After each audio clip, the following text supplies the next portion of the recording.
मेरे पति मुझसे 17 साल बड़े थे और मैं 21 साल की बहुत ज़्यादा गोरी और भरे बदन की बहुत ही खूबसूरत लड़की थी। मुझे जो देखता वह दीवाना हो जाता। और मेरे पति देखने में बहुत लंबे चौड़े थे और उनके सर पर बाल भी नहीं थे। उनका बर्ताव मेरे साथ अच्छा नहीं था। वह हमेशा से मुझसे नाराज़ ही रहते थे। शादी की पहली रात को उन्होंने मेरे साथ जो किया वह अच्छा नहीं था। मेरे खून निकल रहा था और वह कमरा छोड़कर चले गए। उन्होंने पलटकर भी मेरी तरफ नहीं देखा। जी हाँ दोस्तों, यह बात उस समय की है जब मैं ग्रेजुएशन में पढ़ाई कर रही थी। मेरी बड़ी दीदी को लड़के वाले देखने आए थे। उन्होंने मेरी दीदी को पसंद कर लिया था और शादी फिक्स कर दी। मेरे माता पिता और हम लोग भी बहुत खुश थे। इस शादी से यह हमारे घर की पहली शादी थी।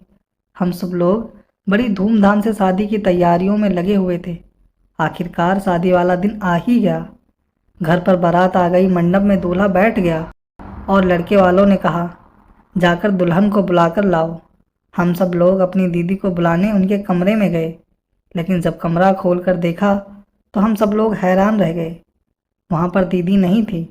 वहाँ पर सिर्फ एक लेटर मिला जिस पर लिखा हुआ था, पूजनीय पिताजी और माताजी, मैं शादी नहीं कर सकती।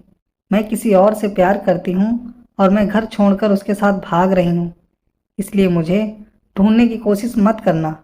अब मैं दोबारा लौट कर नहीं आऊँगी। यह सब सुनकर मेरे माता पिता के पैरों तले ज़मीन खिसक गई। सोचने लगे कि क्या किया जाए। अब तो बेइज्जती हो जाएगी पूरे समाज में। फिर मेरी मम्मी ने मुझसे कहा, बेटा एक ही उपाय है कि तुम दुल्हन की जगह ले लो। अब हम लोगों की इज्जत तुम्हारे हाथ में ही है। मेरी तो कुछ समझ में नहीं आ रहा था कि अब मैं क्या करूं। मैं मम्मी को ना भी नहीं कह सकती थी क्योंकि हम लोगों की इज्जत का सवाल था। इसलिए मैं दुल्हन के कपड़े पहनकर मंडप में बैठ गई और मैंने यह शादी कर लिया।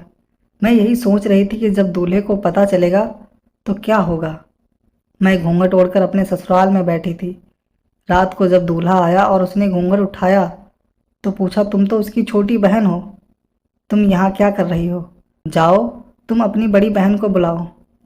मैंने अपने पति को सब कुछ सच सच बता दिया। यह सुनने के बाद वह बहुत तेज गुस्सा हुआ और मेरे मुंह पर 2-3 थप्पड़ लगा दिए और मैं वहीं पर गिर गई। मेरे बहुत तेज़ी से खून निकल रहा था, लेकिन उसने मेरी तरफ ध्यान नहीं दिया और बहुत तेज चिल्लाया और कमरा छोड़कर बाहर चला गया। मैं रात भर रोती रही और मैं कर भी क्या सकती थी। आखिरकार गलती हम लोगों की ही थी। ऐसा कई महीनों तक चलता रहा। उन्होंने कभी भी मुझे एक्सेप्ट नहीं किया। इसी कारण आज तक हम लोगों का कोई बच्चा भी नहीं है। मेरे पति बहुत अमीर थे, उनके पास पैसा दौलत सोना चांदी बहुत है, लेकिन बस हम लोगों के पास सुकून नहीं था। हम लोग जब भी बाजार जाते तो लोग मुझे उनकी बेटी समझ लिया करते। यह देखकर वह मुझसे और भी ज़्यादा जल जाते थे। इसलिए वह मुझे कभी भी अपने साथ लेकर नहीं जाते थे। एक दिन मैंने पड़ोस में एक लड़के को देखा जो मुझे घूर रहा था। जब मैंने ध्यान से उसको देखा तो यह वही लड़का था जो मेरे साथ मेरे क्लास में पढ़ता था। उसका नाम रोहित था। हम लोग कभी एक साथ बैठकर बात कर लिया करते थे। मेरे पति से तो मेरी हमेशा लड़ाइयाँ ही होती थी। पूरा मोहल्ला हम लोगों पर हंसता था और हम लोगों की लड़ाइयों को देखकर मज़े लेता था, लेकिन केवल रोहित ही था जो मेरे दुख दर्द को समझता था। एक दिन मैं और रोहित घर के बाहर खड़े होकर बात कर रहे थे। तभी अचानक मेरे पति आ गए और उन्होंने हम दोनों को देख लिया। वह मेरे ऊपर बहुत चिल्ला रहे थे और मुझसे लड़ाई कर रहे थे।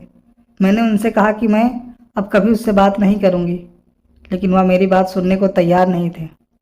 बहुत ज़ोर ज़ोर से चिल्ला रहे थे, जिसकी वजह से उनका बीपी बहुत हाई हो गया। वह चिल्लाते हुए जीने की तरफ जाने लगे, तभी उनका पैर फिसल गया। वह जीने से फिसलकर सीधा नीचे गिर पड़े। मेरी तो समझ में नहीं आ रहा था कि मैं अब क्या करूं। मैंने सोचा क्यों न राहुल की मदद ली जाए, और कोई मोहल्ले वाला तो मेरी मदद नहीं करेगा। इसलिए मैं तुरंत ही अपने पड़ोस से राहुल को बुलाकर लाई और हम दोनों तुरंत उनको हॉस्पिटल ले गए।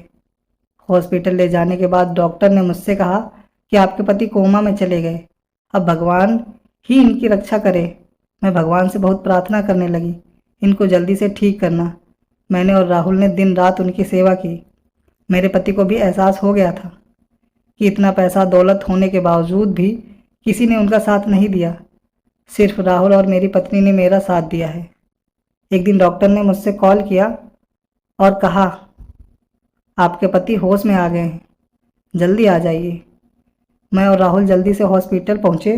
मेरे पति ने मुझसे कहा कि अब मेरे पास ज़्यादा समय नहीं है, यह लो बक्से की चाबी, तुम और राहुल आपस में शादी कर लेना। मैं अब इस दुनिया से जा रहा हूँ, तुम लोग हमेशा खुश रहना। इतना ही कहते वो इस दुनिया से चले गए। हम लोग बहुत रोए और उनको अंतिम विदाई देकर अपने घर लौटे। तो वह चाबी से हम लोगों ने वह बक्सा खोला तो हम लोगों के होश उड़ गए। उस बक्से में इतना सोना, इतना चांदी था कि हम लोगों की 7 पुश्तें बैठकर खा सकती थी।